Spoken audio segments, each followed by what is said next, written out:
कृष्णा। नमो ओम विष्णुपादाय कृष्णपृष्ठाय भूतले श्रीमते भक्ति वेदांत स्वामिनिति नामिने। हरे कृष्ण कृष्ण कृष्ण हरे हरे, हरे राम राम राम हरे हरे। हरे कृष्णा। श्रील ऐसी भक्ति वेदांत स्वामी प्रभुपाद की जय। आचार्य महात्मा गांधी जी की जय। भगवद गीता 2020 में आपका स्वागत है। आज हम चर्चा करेंगे तीसरे अध्याय का 7वां श्लोक। यहाँ पर इस श्लोक में भगवान ने किस प्रकार कर्मयोग करना है इसका स्पष्ट तथा सरल विधि बताई है। परंतु इसकी चर्चा करने के पहले हमेशा के जैसे हम पहले इसके पहले श्लोक का पुनर्कथन कर लेते हैं, क्योंकि यह श्लोक उससे कहीं न कहीं संबंधित है और क्या संबंध है यह हम जानेंगे आगे जाकर। तो तीसरे अध्याय का 6वां श्लोक था, कर्मेन्द्रियाणि संयम्य य आस्ते मनसा स्मरन् इंद्रियार्थान् विमूढ़ात्मा मिथ्याचारस्य उच्यते। हिंदी अनुवाद गीता यथारूप श्रील प्रभुपाद। जो कर्मेंद्रियों को वश में तो करता है, किंतु जिसका मन इंद्रिय विषयों का चिंतन करता रहता है वह निश्चित रूप से स्वयं को धोखा देता है और मिथ्याचारी कहलाता है। तो दो प्रकार के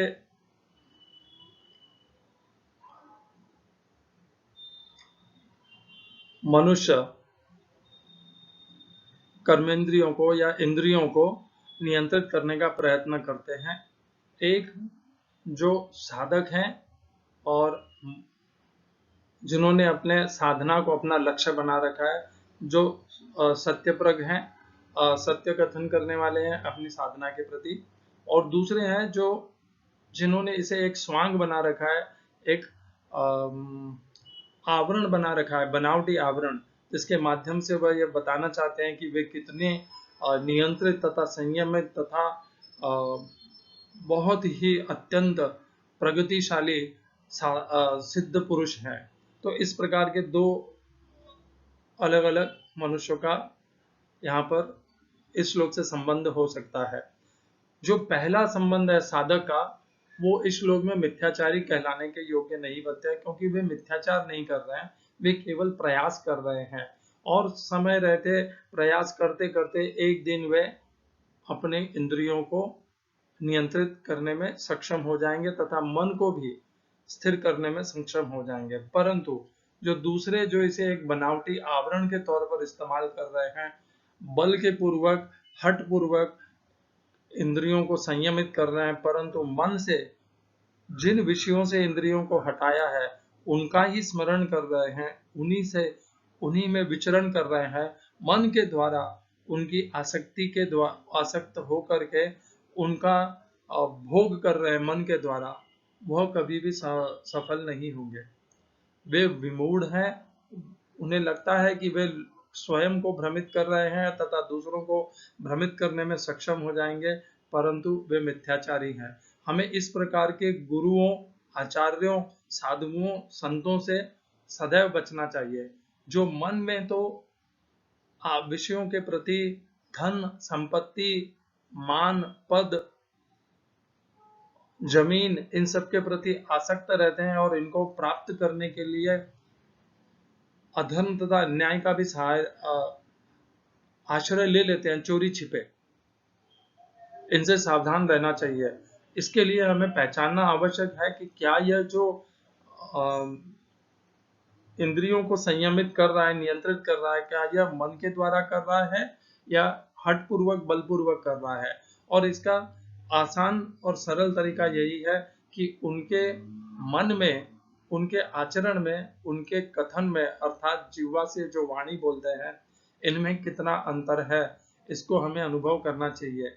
क्या वे हमसे सदैव कुछ न कुछ मांगते रहते हैं, हमसे कुछ न कुछ अपने लिए करने के लिए कह रहे हैं, भले तोड़ मरोड़ करके घुमा करके बोल रहे हो, क्या उनका आश्रय सदैव कुछ न कुछ शिष्यों से पा लेने का है?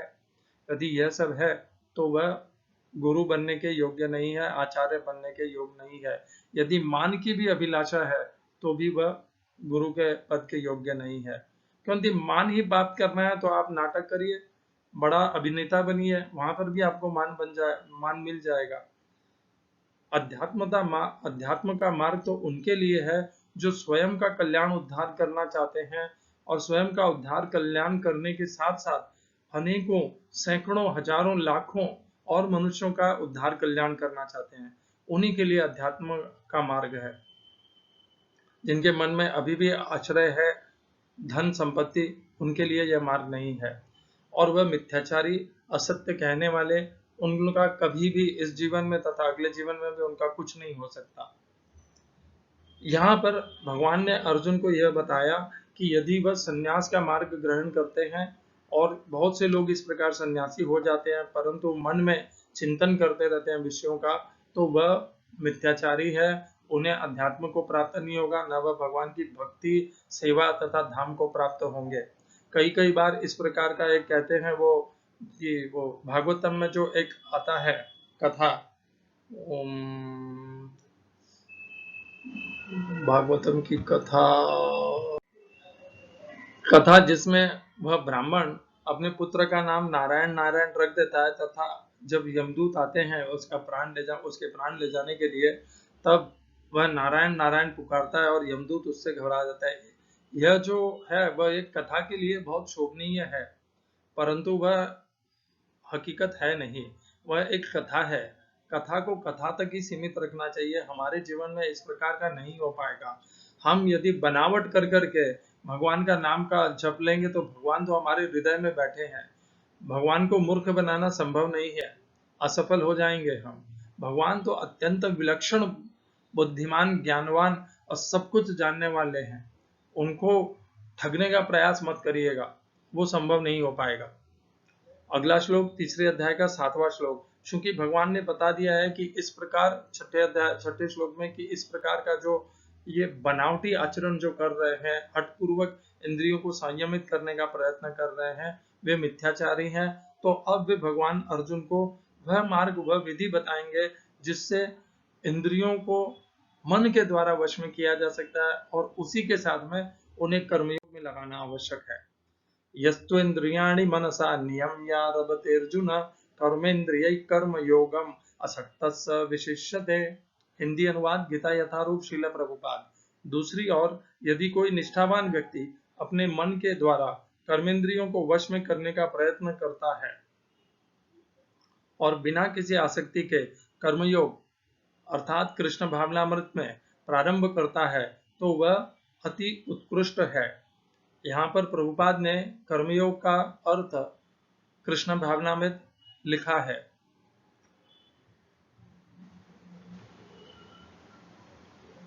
कर्मयोग कृष्ण भावनामृत भी है तथा कृष्ण भावनामृत से अलग भी हो सकता है, अंतर हो सकता है दोनों में, परंतु कृष्ण भावनामृत भी कर्मयोग हो सकता है। परंतु हम जिसे इस जगत में कर्मयोग समझते हैं, जानते हैं, जिस प्रकार से कर्मयोग प्रचलित है, वह कृष्ण भावनामृत जो इस्कॉन हरे कृष्णा मंदिर के द्वारा प्रचलित है उससे भिन्न है।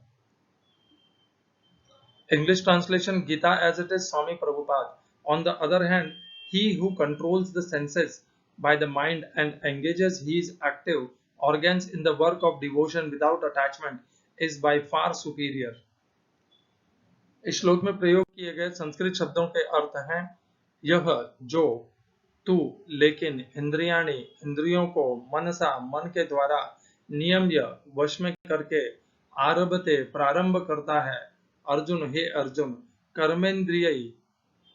कर्मेंद्रियों से, यह कर्मेंद्रियों से कर्मयोगम भक्ति, प्रभुपाद ने उसका अर्थ भक्ति दिया है। कर्मयोग भक्ति भी हो सकता है, परंतु कर्मयोग अपने आप में कर्मयोगी है। कर्मयोग वह मार्ग है जिससे कर्मयोग के द्वारा, कर्म के द्वारा भगवान की भक्ति करता है, सेवा करता है, भगवान के अंश रूप संपूर्ण प्राणियों की भक्ति करता है, सेवा करता है, वह कर्मयोग है। इसमें कर्म प्रधान है। असक्त है, अनासक्त सह, वह विशिष्टते श्रेष्ठ है। इसका तात्पर्य देखेंगे गीता यथारूप श्रील प्रभुपाद के द्वारा। लंपट जीवन और इंद्रिय सुख के लिए छद्म योगी का मिथ्यावेश धारण करने की अपेक्षा अपने कर्म में लगे रहकर जीवन लक्ष्य को, जो भवबंधन से मुक्त होकर भगवत धाम को जाना है, प्राप्त करने के लिए कर्म करते रहना अधिक श्रेयस्कर है। प्रमुख स्वार्थ गति तो विष्णु के पास जाना है। संपूर्ण वर्णाश्रम धर्म का उद्देश्य इसी जीवन लक्ष्य की प्राप्ति है। एक गृहस्थ भी कृष्ण भावनामृत में नियमित सेवा करके इस लक्ष्य तक पहुंच सकता है। आत्म साक्षात्कार के लिए मनुष्य शास्त्रों अनुमोदित संयमित जीवन बिता सकता है और अनासक्त भाव से अपना कार्य करता रह सकता है। इस प्रकार वह प्रगति कर सकता है। जो निष्ठावान व्यक्ति इस विधि का पालन करता है, वह उस पाखंडी धूर्त से कहीं श्रेष्ठ है, जो अबोध जनता को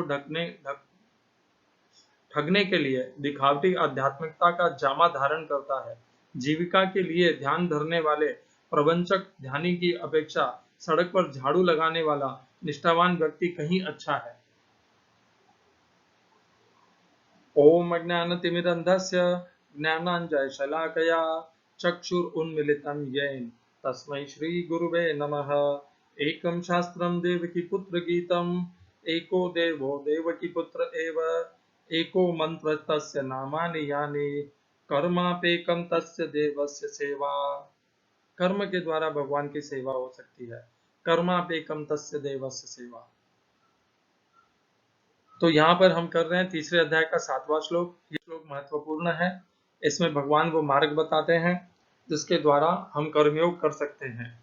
भगवान ने दूसरे अध्याय में हमें दूसरे अध्याय के 39 से लेकर के 72 इतने श्लोकों में हमें कर्मयोग का विधि विधान बताया है और प्रमुखतः दूसरे अध्याय के 47 से लेकर के 51 इन 5 श्लोकों में कर्मयोग को बुद्धियोग अर्थात बुद्धियोग को अच्छे से भगवान ने उसका ज्ञान हमें उपलब्ध कराया है और उसी के संदर्भ में यह श्लोक आ जाता है। यस्त्वेन्द्रियाणि, जिसने अपनी इंद्रियों को मन से नियंत्रित कर लिया है और इस प्रकार वह आरभते, किसमें प्रारंभ करता है? वह कर्मयोग में प्रारंभ करता है। कर्मेंद्रिय, वह कर्मेंद्रियों को कर्मयोग में लगाता है, जोड़ता है। सक्त असक्त अनासक्त,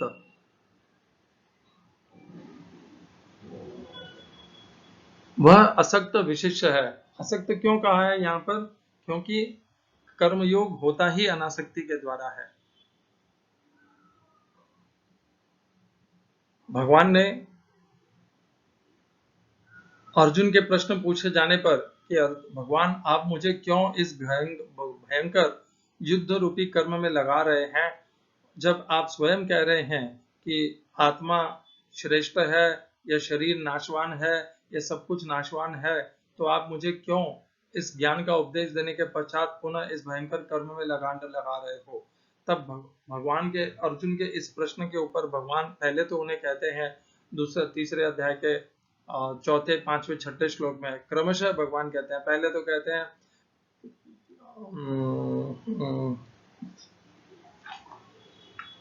सर्वप्रथम भगवान कहते हैं कि न कर्मणाम, की यदि हम समझते हैं कि कर्म नहीं करेंगे, कर्मों का त्याग कर देंगे और इस प्रकार हम कर्म फल से मुक्त हो जाएंगे, तो वह संभव नहीं है और कर्मों का त्याग करके संन्यास करने से भी हमें सिद्धि प्राप्त नहीं होगी।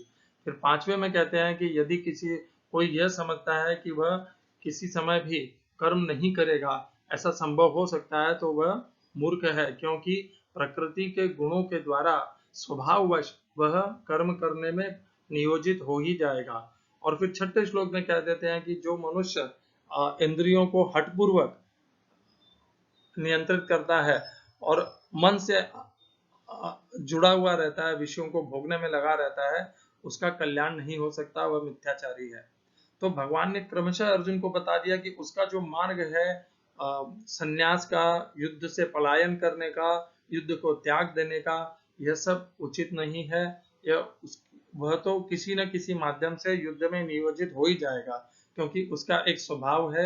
उसका स्वभाव है कि उसे जब कोई छेड़ेगा, वह एक क्षत्रिय है। जिस प्रकार हमने चर्चा में लिया था कि जब द्रौपदी वस्त्रहरण हो रहा था और दुर्योधन और कर्ण ने द्रौपदी के लिए अपशब्द कहे थे तथा दुशासन ने वस्त्रहरण करने का प्रयास किया था, तब दास होने के पश्चात भी क्षत्रिय स्वभाव के वश में होकर के, विवश होकर के पांडुपुत्र भीम ने प्रतिज्ञा कर ली कि वह दुर्योधन की जंघा तोड़ देंगे तथा दुशासन के छाती का लहू पी लेंगे। और उसी के दौरान अर्जुन भी प्रतिज्ञा करते हैं। और यही है, जब यही स्वभाव होता है, स्वभाव के कारण मनुष्य जो न करना चाहता है वह करने के लिए भी विवश हो जाता है। और यहाँ पर भगवान इसीलिए कहते हैं यस्त्वेन्द्रियाणि मनसा नियम्य अर्जुन कर्मेन्द्रिय कर्म योगम असक्त स विशिष्यते। तो कर्मयोग में दूसरे अध्याय में भगवान ने बताया था कि इंद्रियों को नियंत्रित करने से प्रज्ञा प्राप्त होगी, स्थित प्रज्ञ बनेंगे हम। यहाँ पर हम दूसरे अध्याय के 61वें श्लोक की चर्चा एक बार करके जोड़ लेते हैं इसको। हम जब दूसरे अध्याय के 61वें श्लोक की चर्चा कर रहे थे तब हमने तीसरे अध्याय के 7वें श्लोक को जोड़ा था उसमें। अब हम तीसरे अध्याय का 7वां श्लोक कर रहे हैं और अब हम पीछे जाकर के दूसरे अध्याय के 61वें श्लोक को जोड़ रहे हैं। चूंकि हमारी प्रगति हो गई है, हम गीता के ज्ञान में थोड़ा अग्रसर हो गए हैं, तो हम और अच्छे से स्पष्टतया समझ पाएंगे, पीछे के श्लोकों को भी और बेहतर समझ पाएंगे, अच्छे से समझ पाएंगे। तानि सर्वाणि संयम्य युक्त आसीत मत्परः वशे हि यस्य इंद्रियाणि तस्य प्रज्ञा प्रतिष्ठिता। हिंदी अनुवाद गीता यथारूप श्रील प्रभुपाद। जो इंद्रियों को पूर्णतया वश में रखते हुए इंद्रिय संयमन करता है और अपनी चेतना को मुझ में स्थिर कर देता है, वह मनुष्य स्थिर बुद्धि कहलाता है। इस श्लोक में भगवान कहते हैं दूसरे अध्याय के 61वें श्लोक में, तानि सर्वाणि संयम, अपनी सारी इंद्रियों को संयमित करो और इस प्रकार युक्त आसीत मत्परः, इस प्रकार जो युक्त होना चाहता है, जो साधक है, उसे मेरे आश्रय होकर के, मेरे परायण होकर के यत्न करना चाहिए। किसके लिए? इंद्रियों को नियंत्रित करने के लिए। क्योंकि यदि वह इंद्रियों को नियंत्रित कर लेगा तस्य प्रज्ञा प्रतिष्ठिता, तो उसकी प्रज्ञा स्थिरमति हो जाएगा, वह सम में स्थिर हो जाएगा। तो दूसरे अध्याय के 61वें श्लोक में भगवान ने विशेष हमारा ध्यान रखा था इंद्रियों को नियंत्रित करने में। और इस तीसरे अध्याय के 7वें श्लोक में भगवान, 6ठे श्लोक में तो पहले उन्होंने कह ही दिया था कि यदि हठ पूर्वक नियंत्रित करोगे और मन तुम्हारा इन विषयों में भागता रहेगा, भोगने के प्रति आसक्त रहेगा, तो तुम मिथ्याचारी रहोगे और तुम इस प्रकार के इंद्रियों को नियंत्रित करने में सफल नहीं हो पाओगे। वह जिस प्रकार पानी पर तैरती हुई नाव को तेज तूफान वाली हवा बहा करके अपने लक्ष्य से भटका देती है, उसी प्रकार यह वेगवान बलशाली इंद्रियां तुम्हारे मन को, इंद्रियों को और तुम्हारे लक्ष्य को भटका करके विषयों में ले जाएंगे और तुम्हें अपने मार्ग से च्युत कर देंगे, हटा देंगे। तो यहाँ पर भगवान ने जब यह कह दिया तीसरे अध्याय के 6ठे श्लोक में, तब इसका संदर्भ दूसरे अध्याय के 61वें श्लोक से यही निकलता है, तीसरे अध्याय के 7वें श्लोक से, कि यदि इंद्रियों को केवल नियंत्रित करना परिपूर्ण नहीं है तो फिर कौन सा मार्ग है। तो जो भगवान ने दूसरे अध्याय में नहीं कहा था कर्मयोग के विषय में, वह यहाँ तीसरे अध्याय के 7वें श्लोक में विशेष करके भगवान ने कह दिया। क्या कहा? यस्त्वेन्द्रियाणि मनसा नियम्य रवते अर्जुना। जिसने इंद्रियों को मन के द्वारा नियंत्रित किया है। केवल इंद्रियों को नियंत्रित करना पूर्णता नहीं है, इंद्रियों को मन के द्वारा नियंत्रित करना है। आप देखिए, हमारा यह जो शरीर है, इस शरीर में सबसे जो बलशाली, वेगवान और जो अत्यंत शक्तिशाली है, वह हमारी इंद्रियां हैं। ये हाथ, पैर, जिह्वा जिससे हम वाणी करते हैं, हमारा पेशाब का अंग तथा हमारा ये सब जो हमारे अंग है, कर्मेंद्रिय तथा आंख, नाक, कान, ये अत्यंत बलशाली हैं। इन्हीं के कारण हम जो कुछ भी कर पाने में सक्षम होते हैं, इन्हीं के कारण होता है। तो इस जड़ शरीर से जिसके ये सब एक भाग हैं, उनमें ये इंद्रियां जो 5 ज्ञानेंद्रियां और 5 कर्मेंद्रियां, ये सबसे अधिक बलवान है इस जड़ शरीर से। और इन इंद्रियों से ज्यादा बलवान है मन। मन भी एक इंद्रिय है, परंतु है इनका राजा, इंद्रियों का। और मन से ज्यादा बलवान है बुद्धि, क्योंकि हम मन को नियंत्रित करते हैं बुद्धि के द्वारा। और बुद्धि से भी परे जो है वह है हम सच्चिदानंद स्वरूप आत्मा, जीवात्मा, भगवान श्री कृष्ण के अंश स्वरूप। तो यह है इसकी परत दर परत इसकी सीढ़ी। सबसे निम्न श्रेणी पर है हमारा जड़ शरीर, उससे ऊपर है हमारी 5 ज्ञानेंद्रियां और 5 कर्मेंद्रियां, उनके ऊपर है मन, मन के ऊपर है बुद्धि, बुद्धि के ऊपर है जीवात्मा। जीवात्मा को बुद्धि के द्वारा मन को नियंत्रित करना है, और बुद्धि के द्वारा मन को नियंत्रित करते हुए इंद्रियों को नियंत्रित करना है, और इंद्रियों के द्वारा शरीर को कर्मयोग में लगाना है।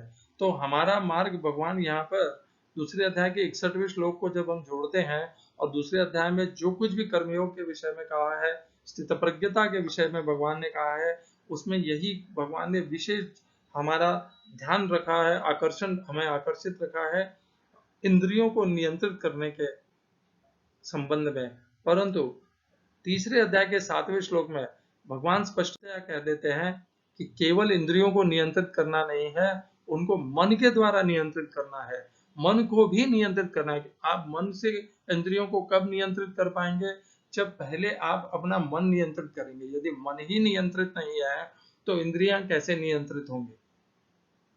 तो आप, जैसे हमने कई बार कहा है कि यदि हम घोड़े की लगाम, जो अर्जुन का जो रथ था जिसमें 5 घोड़े थे, उनको इंद्रियां समझ लें तथा उन घोड़ों की लगाम को मन समझ लें, और भगवान श्री कृष्ण को हमारी बुद्धि, क्योंकि भगवान कहते हैं बुद्धिर बुद्धिमताम अस्मि, भगवत गीता में कहते हैं भगवान कि मैं ही बुद्धिमान में बुद्धि हूं। तो यदि हम भगवान को बुद्धि समझ लें और हमारे मन को लगाम समझ लें, तो वह मन कब घोड़ों को नियंत्रित कर पाएगा? जब पहले बुद्धि के द्वारा हमने मन को नियंत्रित कर लिया हो कि मन तुझे क्या करना है। यदि मन ही हमारे नियंत्रण में नहीं है तो हम घोड़ों को, यानी हमारी इंद्रियों को कहां से नियंत्रित कर पाएंगे? तो इस श्लोक में यहाँ पर हमें समझने का भाव यही है कि मन को भी नियंत्रित करना है इस कर्मयोग में। इंद्रियों को, इंद्रियों से पहले मन को, और मन के द्वारा इंद्रियों को नियंत्रित करते हुए अपनी इंद्रियों को विषयों से हटाना है, ये पहला भाग है। तथा उन इंद्रियों को कर्मयोग में आरूढ़ करना है। कर्मयोग क्या होता है जो प्रचलित है? वह जो कर्मयोग भगवान बताते हैं इसमें भगवत गीता में, वह कर्मयोग यही है कि कर्म के द्वारा भगवान की पूजा करनी है, भक्ति करनी है, जो धर्म है उसका पालन करना है। जिस प्रकार अर्जुन का धर्म था युद्ध करना, तो उसका पालन करना है। और यदि इस प्रकार की विषम स्थिति हमारे सम्मुख नहीं है तो हमें कौन से कर्म चुनने हैं? ऐसे कर्म जिससे हम भगवान के अंश रूप समस्त प्राणियों की भक्ति तथा सेवा करने में अपना कर्म को लगाएं, अपने शरीर को लगाएं, वह भी कर्मयोग हो सकता है। यदि हम कर्म करते हुए कर्मों के फलों में अनासक्त रहें, कर्मों में कर्ता का हमारा अहंकार न हो, हम अपने आप को कर्म का हेतु न समझें, और कभी हमारी कोई आसक्ति नहीं हो, सुख हो, दुख हो, लाभ हो, हानि हो, पराजय हो या विजय हो, हम इनमें सम रहे।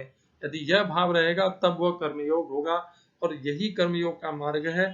कर्मयोग भी भक्ति योग हो सकता है यदि हमने कर्म के स्थान पर हमने भाव अर्थात भक्ति को प्रधानता दे दी, और हम भक्ति में जुड़ करके सदैव भगवान का नाम जप करें, भगवान के भक्तों का सेवा करें, भगवान के अर्चा विग्रह की सेवा करें, भगवान के मंदिरों की सेवा करें, तो भी वह हो सकता है। क्योंकि कर तो हम कर ही रहे हैं, भगवान के लिए कर रहे हैं, तो वह भक्ति योग हो जाता है। जिस प्रकार से हम भक्ति योग से प्रचलित हैं, जिस प्रकार से इस्कॉन हरे कृष्णा मंदिर ने भगवान की भक्ति मार्ग को स्थापित किया है, और पहले से भी इसी प्रकार से स्थापित है, और भविष्य में भी भक्ति योग उसी प्रकार से इस संसार में रहेगा।